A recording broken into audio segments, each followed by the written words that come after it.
Hello, my name is George and I'm from the Clarendon Centre site of Emmanuel, and it is my privilege to take you through our devotional this morning. And we are launching into the book of Acts.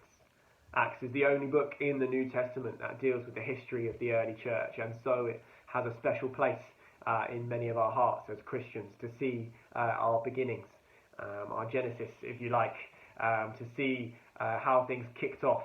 This small seed of a few apostles scared in a room that became 2,000 years later 2 billion strong, the church today. And it is really encouraging to see how it all began.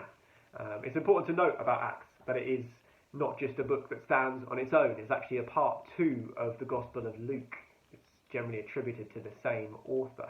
And so we can see the continuation of this story, which is important not just narratively, but important to note that instead of seeing Jesus' story as ending with the Gospels are about Jesus, the Acts of the Apostles are about the Apostles and about what they do. We see it as a continuation of the same story.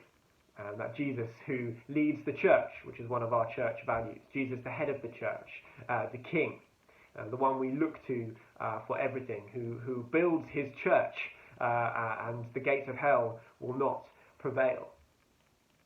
This Jesus is the one whose story we're reading in every book of the Bible, but in the Acts of the Apostles as well.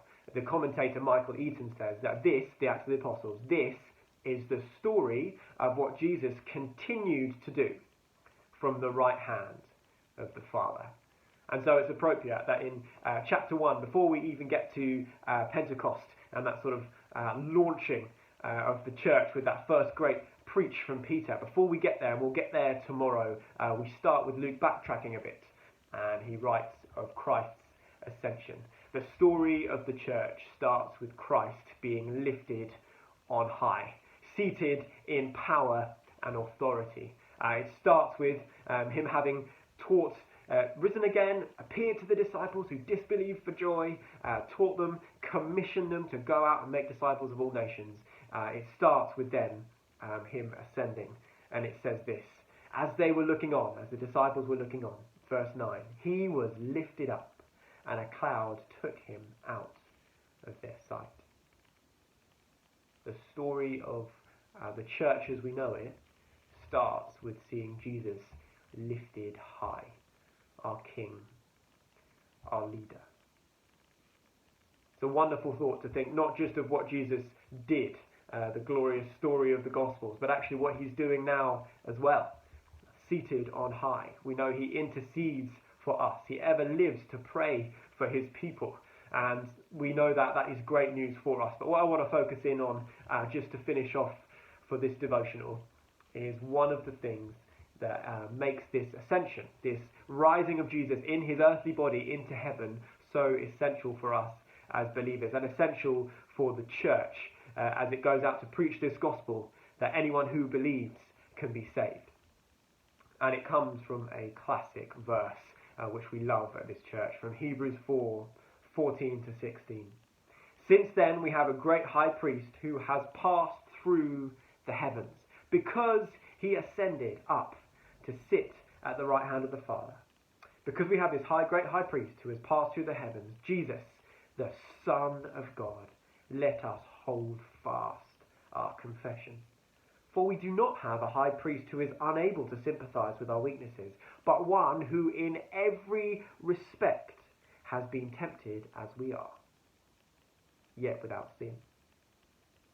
Let us then with confidence draw near to the throne of grace, that we may receive mercy and find grace to help in our time of need. Why can we be so confident that we can come before God and know He meets us in our need? Why can these disciples go out to preach a gospel of everyone who believes can be saved? It starts with the Jews and in Jerusalem, but it goes out to the ends of the earth. Why can we offer that anyone can come in? Because there is a man who has ascended to the right hand of God. A man who understands how difficult temptation can be, who sympathizes with weakness, who doesn't judge and say, how could you find that hard, but knows what it's like, who's lived through it and lived through it perfectly. And so we know when we come to God, we come to one who understands.